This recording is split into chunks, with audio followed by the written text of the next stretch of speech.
In this next chapter from my book, The Super Couple, it's pretty much one of the biggest things you can do to turn your marriage around.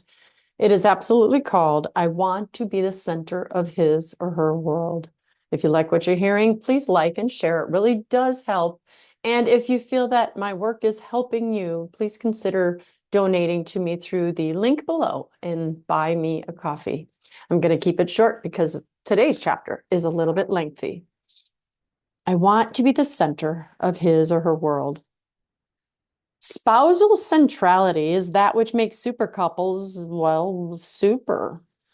When couples fall in love, I always say that they don't fall in love with another person as much as they fall in love with the feeling of being the center of that person's world. As we've already discussed, were this not true, falling in love seemingly would be accidental. Something we'd have no control over, and thus would also mean we'd have no control over falling out of love either.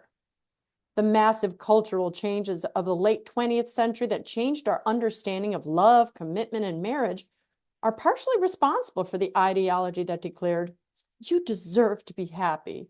If your spouse no longer makes you happy, you're doing no one any good, not even your children. So get out, cut your losses, and better luck next time. Additionally, this is the forefather of the current ideology that proposes the concept of a soulmate. The idea of the billions of people alive that there's only one person alone compatible with and destined to be with another. While I will address this notion in a later chapter, I am certain you may be scratching your head thinking, well, Christine, isn't that what super couples are anyway? Perfectly made for one another, alone, forever? I must clarify that the current concept of soulmate must be tweaked, as it dangerously presumes soulmate to be intrinsic and effortless, and that once found requires minimal effort to remain in love forevermore. This research has revealed super requires daily effort, and effort creates soulmates. Thus, all of these mantras, though well-intended, are missing the ideological mark. Super couples are deliberate in keeping their spouses at the center of their lives. When we were born, we are all, by nature, selfish. From the first moments we enter the world, we scream and expect someone to tend to our needs, and for the most part, they do. I'm hungry, feed me. I'm lonely, hold me. I'm wet, change me. I'm tired, let me sleep. Fortunately for most human beings, these cries are immediately responded to by another who soothes those pleas by meeting our needs, and doing so quickly, fully, and lovingly. Further, as we grow from infant to toddler and toddler to child, the idea that we actually are the center of someone's world is reinforced every time we are applauded or approved. Oh, look at mama's pretty girl. You're daddy's little princess. Such a handsome boy. I'm so proud of you. You went potty all by yourself. Of course you can be an astronaut. You're the smartest girl in the whole wide world. And consider how quickly we run to our child when they were hurt or fall down and scrape their knee. We'll have a superhero band-aid on that knee before the nerve ending even completes its split-second journey to the brain. We begin our lives actually being the center of someone else's world. And we like it. It's intoxicating. We feel loved. We feel contented. We are at peace. Our needs are met and we are happy. It really is all about me at this point. Until a sibling comes along. I mean, those brats, whatever. And we lose our solitary role as the axis of our parents' world and are forced to share the spotlight and attention. Horrors. However, even within this sharing of attention, we can still be happy knowing that when we call, someone answers lovingly, as they love us so much they would do anything to see us succeed. Even without younger siblings, this transition from center of my world still takes place, though at a much different pace and set of experiences. As we grow And if we do so in a relationally healthy environment, we learn that we are not necessarily the center of anyone's world, but we never lose the desire to be so. We learn to self-soothe and to do what it takes to meet our own needs. We learn to become independent. We become self-centered out of necessity for the most part, but self-centered nonetheless. For instance, we learn to feed ourselves. If we don't, who will? We play with the people that we enjoy being around. We participate in the sports that we enjoy playing. We take jobs or seek college majors that suit our needs. Basically, we begin to establish our own identities and discover those things that make us happiest. As an adult, I've learned that I need 7 hours of uninterrupted sleep each night, and so I ensure I get my 7 hours. I've learned I don't feel good physically or psychologically unless I get in a good run or a workout every morning. So I schedule exercise into my day. When I'm hungry, I eat because I want to sate the hunger. And I don't want to be hangry at my spouse. Basically, we all have needs that must be met in order to make us happy. And for the most part, we prioritize getting our own needs met. Unless we have small children where that priority necessarily becomes secondary. Many of those needs we aren't even aware of and can't articulate, though they create a yearning within us that will not cease until that need is somehow met. And as we enter our journey of self-discovery, we become independent of others, including our primary caregivers, and we seek to go out into the world to not only discover but meet our unique physical, emotional, spiritual, intellectual, and relational needs. Within our search for independence, ironically, we are searching for others with whom to share our life's journeys. Someone with whom we can count on to do those things we wish to do with us. I'm not talking about our romantic relationships yet, but just simply our friendships. Consider our earlier discussion about introverts and extroverts. Temperament research has shown we tend to hang out with those whose personalities are most like our own and who like to do the same things as do we. If we are both the same, we won't have to worry about whose needs to meet because we'll be meeting the needs of both most of the time. Though there will arise the occasions where I may not want to do the same thing as my friend Cheryl, I'm willing to do so because there have been times when she too sacrificed her needs for me. But the amount of time we disagree and have to do something we would prefer not to do is minimal. It's a minor sacrifice. Friendships are friendships because they are easy. And when they become too much, we just walk. So while our friendships are not overtly self-centered or selfish, it exemplifies that we don't have to be especially selfless either. So let's consider. However, a time when my friends want to go shopping, fishing, or some other activity that I want to go to the movies or stay home. My options on these days are to either submit my needs to theirs, thereby being relatively selfless, or we each do as we wish, thereby focusing on her own needs. On these occasions, we likely go our separate ways for the day. Now, I'm not saying this latter option is especially selfish in the sense that it's usually negatively connoted to the word selfish, because we all need our me time. But in the purest sense of the word, we are both reverting to meeting the needs of the self rather than the needs of the other, which is essentially selfishness. What allows this to take place in platonic relationships with few negative impacts is that there exist different expectations for friendships than for monogamous, committed, and loving relationships. I don't expect all of my girlfriends to meet all of my needs, nor do they expect me to meet theirs. That's why we have more than one friend. A different friend meets a different need at a different time. While we love each other and want to see each other happy, we also realize we are not solely responsible for the other person's happiness. We simply contribute to it as often as is convenient for us without extraordinary efforts. We are not the center of each other's worlds, and we know it. Thus, we have lower expectations of our friends than we do for our spouses. For that reason, I'm extremely happy when my girlfriends and family members do something for my benefit. They did so even though I realized that they didn't have to. My family and friends recently threw me a 50th birthday party.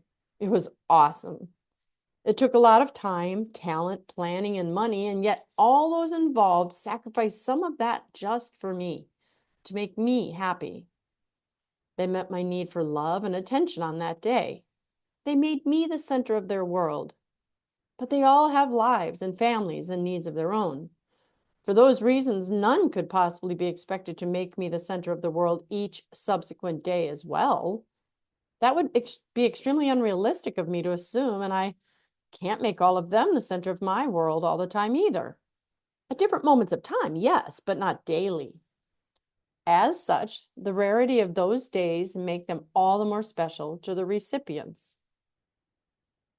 While the scenarios mentioned above, the need to go shopping, to the movies, or hang out, occur within romantic relationships as well.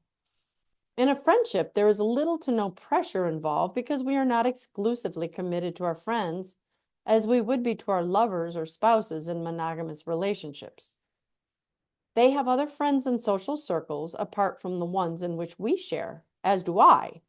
And on those days where our needs don't match, we hang out with those other friends whose needs meet our own on that day.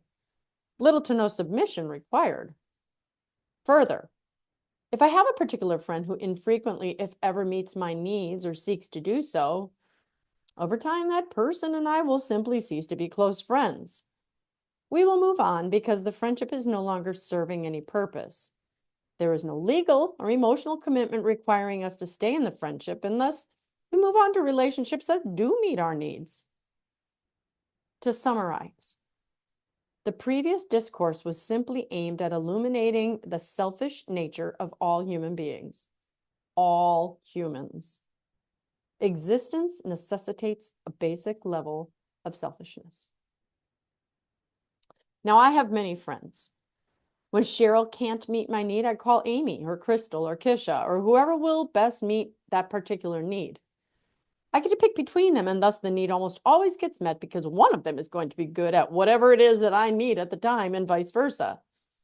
Having all of our needs met is harder to do within a marriage, however, when all of one's expectations are put into one imperfect person. It's impossible for Dan to meet all of my psychological, emotional, financial, and physiological needs. Often the greatest reason we fall in love with someone is because we do in fact feel as if we are the center of their world, as they have just become the center of ours. And they seemingly are meeting all or most of our needs at that time. When we meet those persons we love romantically, something unnatural happens. All of a sudden, we go from being self-centered to being other-centered, albeit temporarily. While to a substantially lesser degree, this also takes place in some of our platonic relationships, where the newness allows us to temporarily place another on a metaphorical pedestal. The focus here will be on the romantic relationship, wherein this pattern is relatively ubiquitous. Consider the first time we meet that special other, regardless of whether this one ultimately ends up being our spouse. The initial stages of most any romantic relationship follow this predictable pattern. For those with whom we are most compatible, this pattern is sustained for a much longer period of time than with those with whom we eventually break up, which is why we decide this one is special and worth marrying. As we've already discussed, the initial stages of romantic relationships, our primary concern here is to reiterate that in this stage, we are hyper-focused on thoughts of the other. We are submitting our own needs to the needs of the other and making them the center of our world. We are overwhelmed by thoughts of and pleasant feelings for this person. When you set a date, you remain hypersensitive to every detail leading to the date. You pay extra attention to your hair, your face, your clothing, not because you are self-focused per se, but precisely the opposite. You are so other-focused that you make an unnaturally concentrated effort on self-presentation to please the other. You clean out your car and vacuum the food fragments that had otherwise been fermenting into fossil fuel since 2 presidents prior. The same food fragments you hadn't even noticed until you realized this person would be sitting in your passenger seat. Now you notice. You pay keener attention to details that prior to meeting this person, you went unnoticed or you were apathetic to. All of a sudden, every detail of your appearance matters. Every mother of teen males in this stage appreciates the sudden obsession with the opposite sex as his previously godforsaken hygiene finally matters to him. Oh, Bates. The appearance of your apartment, your car, and your body matter. You smile more, you eat less, you lose weight because instead of food occupying your brain space, there's now something or someone better in its place. You get the picture. In this beginning phase, we are 100% focused on another to the negation of our own needs. In this stage, we are unnaturally selfless. I'd like to share an example from a young man who had attended one of my premarital seminars. We were discussing this very principle when he said this. When my fiance and I first started dating, we were in high school. During her senior year, after I had graduated and taken a job, I missed seeing her every day and bumping into her in the halls between classes. Our time together was never enough. No matter how many hours we had been together in a given week, I always wanted more.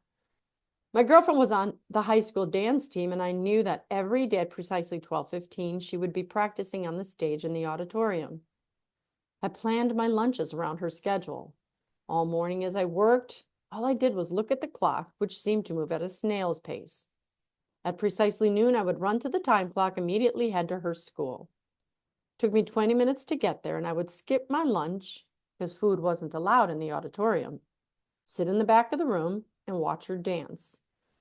I'd stay the 20 minutes I could before having to race back to the work to clock back in with few minutes to spare. Those 20 minutes that we were in eyeshot of each other flew, but they were the best minutes of my day. We didn't even talk, but she knew I was there, and that was all it took to make us both smile. As this young man recalled this story, his fiance's face lit up as she too recalled the feelings generated by her young lover's uninhibited and hyper-focused attention on her, on making her the center of his world. She reached under the table and grabbed his hand.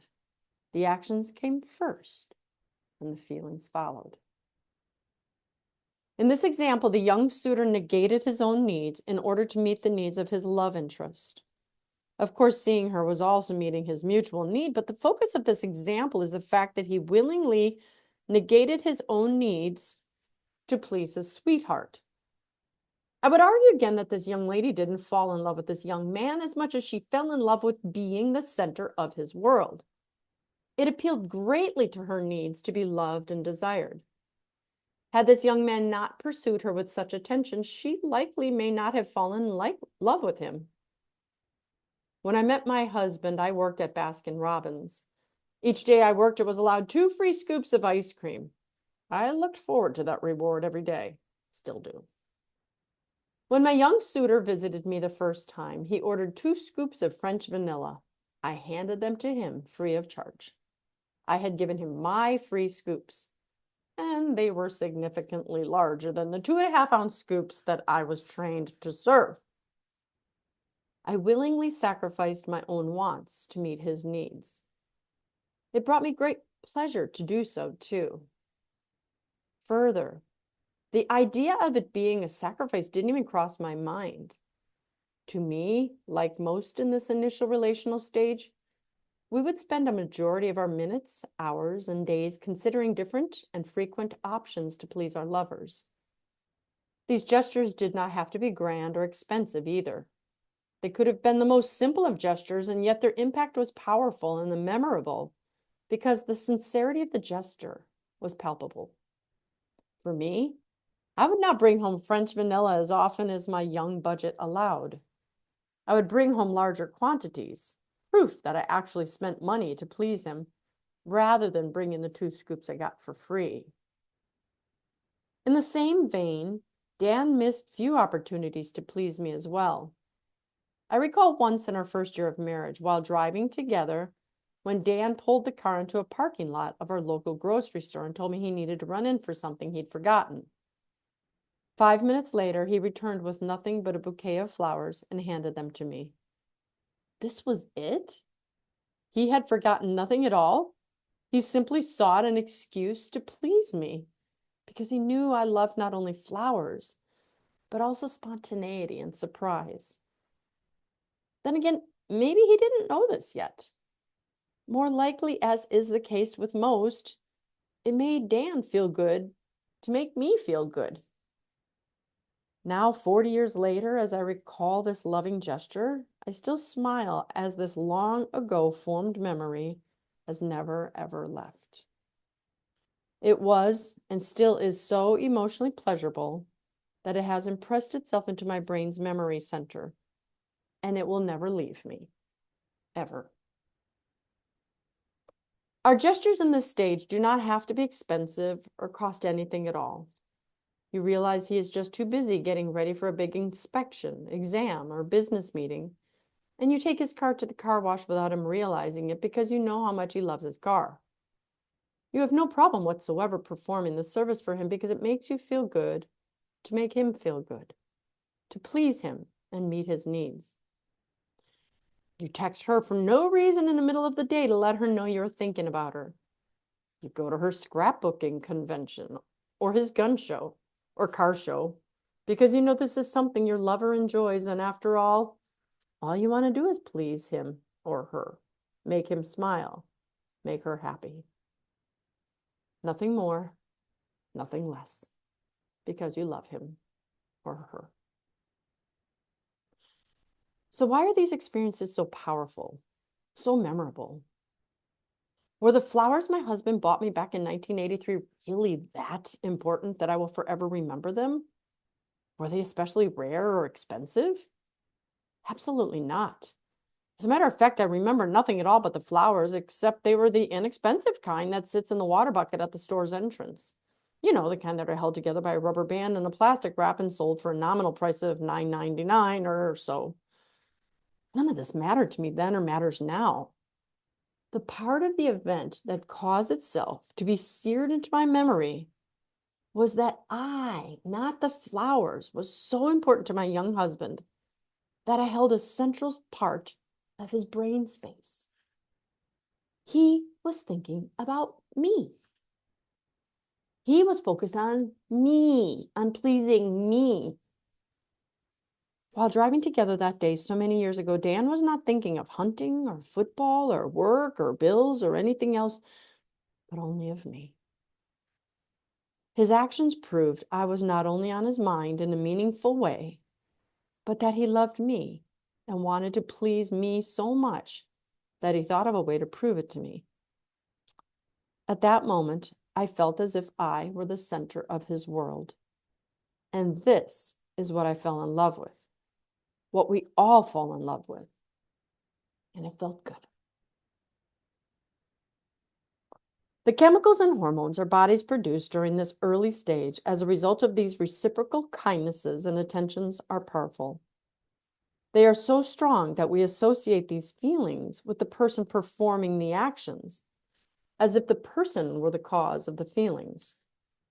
But hear me out. Associating one's spouse with great feelings is not a bad thing.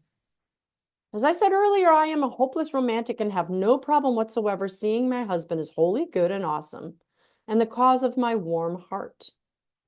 After all, this is ultimately the goal of each of us and the goal of this book, to be extremely happy with our mates, super couples.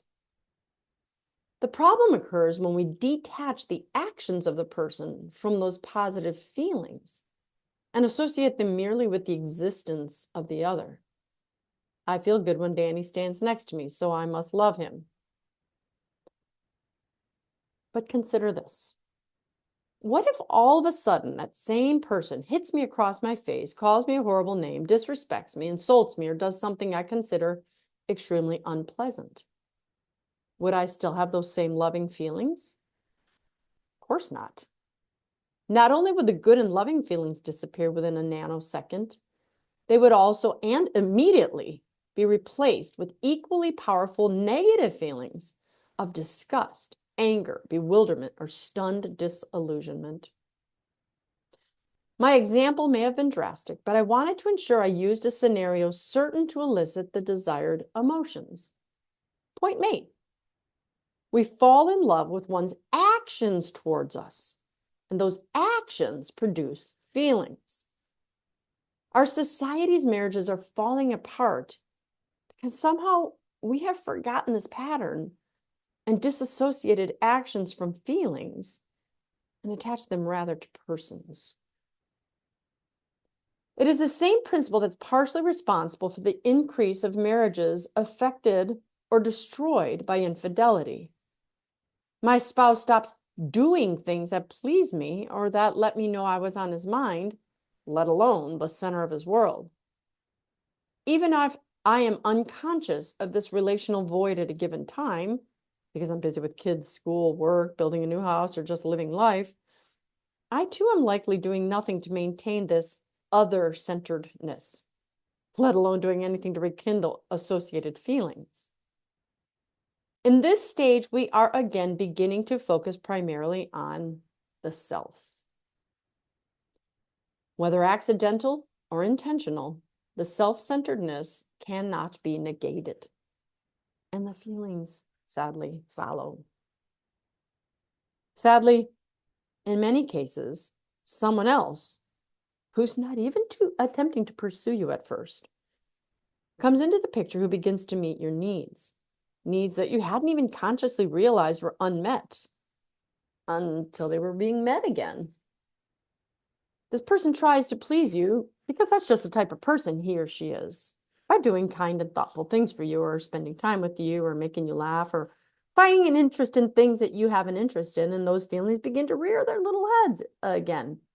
Not your romantic feelings, but simply the pleasurable feelings associated with being thought of by another person. So we start doing more stuff with that person because it feels good. Over time, we begin to find ways to spend more time with this person to whom, for the sake of my example, you're not even yet cognizant of your attraction.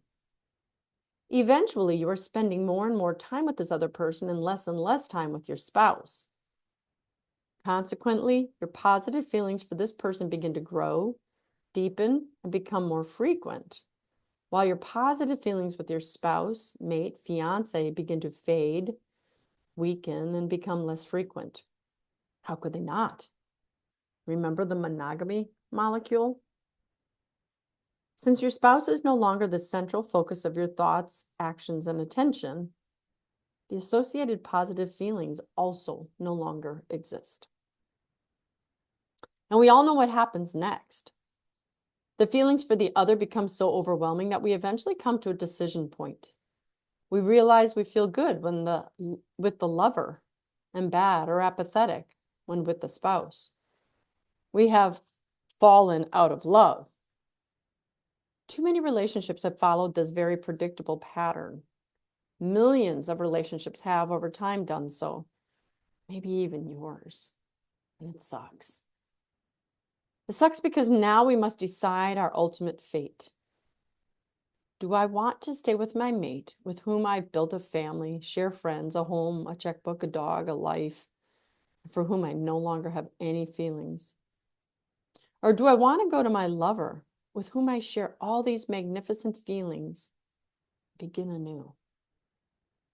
Remember that risk-taking hormone and the one that minimizes irritability I talked about during the love cocktail? Who cares if we will have to separate and share our kids, our budgets, and our property? This feels so right. The kids will adapt and we'll make it work. At this point, no easy option exists. No matter which way you turn, you will experience some form of extreme pain and grief associated with loss. If you choose the lover and the current yet temporary euphoric feelings, you will be forced to grieve the family, the history, a portion of the esteem and respect others had for you, because a small amount of this respect will be lost. To include a part of our self-esteem and all the self-doubts associated with divorce. Can I ever trust myself again to make a right decision? And you will definitely grieve part of your budget and material lifestyle. This holds true regardless if one is the lever or the one being left. Paradoxically, if you decide to leave the lover, you will experience a great and devastatingly painful, but also temporary, loss of those euphoric feelings. You will grieve the idyllic and unrealistic life you had imagined. Though its attainment is highly unlikely and irrational, the same one you likely imagined when you first met your spouse but have since forgotten. And it will hurt badly. Though it may appear the focus of this chapter has digressed, it has not. It has simply shown how our focus forges our feelings.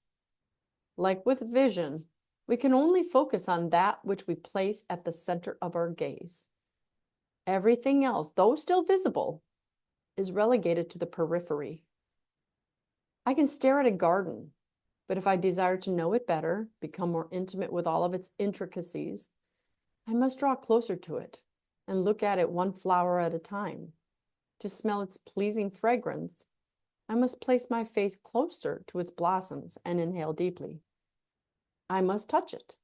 I must actively seek to learn about it. What kind of flowers are these? Do they need full sun or partial shade? How much water does this garden require? When should I prune it and how? You see, if I'm focused deeply on one garden, it's impossible for me to focus equally as deeply on another garden. And once I've decided on which garden to focus, I cannot ever expect that garden to grow unless I daily force myself to study its flowers. Because each day a new flower appears, dies, or is infected with some annoying little pest that, if left untreated, will destroy the entire garden. I may be initially interested in the roses, but over time, I may discover that in the garden there are also hyacinths and daylilies, and realize that they too have a wholly unique but beautiful fragrance. But you'd have never rediscovered them had you only stared at the roses. Stare closely enough too, and you'll occasionally find a weed or two. You won't like them, and you'll have to pluck them once discovered. But if you keep your focus on the entire garden, it will never become overgrown with the reeds, but rather the flowers. My experience writing this book can be used as another example of the aforementioned principle. I'd been saying I wanted to get this book completed for almost 4 years. And on occasion, I would sit and write it, for a couple hours. But then I'd have to stop and do my day job. And then I needed to spend time with my grandchildren or my girlfriends. And then I needed to focus on my seminars. And oh, don't forget, needed to spend time with my super husband-to-be. Though all of those responsibilities necessarily needed a portion of my time, every minute I spent doing something besides writing was one where my focus shifted off the book and it stopped getting written. I have valid excuses for why other things took priority, but it still remains that I could not focus on one thing at a time, only focus on one thing at a time. And the book was being neglected. The funny thing is that over time, I also noticed that there was never a shortage of things to take my focus off my writing, and so I had to make a conscious decision to do so. 2,000 words a week needed to be written in order to be completed by my deadline. I started to spend more days in the library, and I knew I would complete fewer projects outside the library. It's just the way things had to be. My house was no longer as compulsively cleaned as before. I could only spend one night a week with my grandchildren instead of 3. Or I'd spend 2-hour blocks with them and not 8. I'd have to write rather than help my husband paint. Big sacrifice there. Or only exercise 1 hour a day instead of 2, or run 2 out-of-town races instead of 6. I'd give up time in front of the TV or music or whatever. My focus had to shift to the book, and it had to become my priority in order to achieve my goal of publication. But a really cool thing began to happen. Instead of dreading the time sacrifice in order to lock myself in the library where my only friends were my laptop and my latte, I began to see progress as the book grew from an outline to several pages and then to chapters. Eventually, the book took shape, and the thought of spending time alone with it actually began to excite me. As a matter of fact, I couldn't wait to get to the library today because of the positive feelings I've begun to experience on this project of love. The opposite of what was happening when I was not focused on my book. I began to see not how many pages I lacked, but how many had been written and how few remained until completion. We were growing together. Like a personal relationship, I saw my devoted attention was paying off, and it became a joy. The book writing process taught me I could not have my cake and eat it too. In my ideal world, I could have my grandbabies 5 days a week, run as many races as I want, spend every waking hour with my husband, and still get the book done in record time. But we don't live in an ideal world. We only have so many hours in a day, and we need to put those things and those relationships that are our greatest priority in first and second positions, respectively. So what's your priority? Ponder this. Is your spouse the center of your world? I'd like to see your comments below. I'm Dr. Christine Bacon. Thanks for watching this rather large bacon bit. And as always, remember to live your life sunny side up.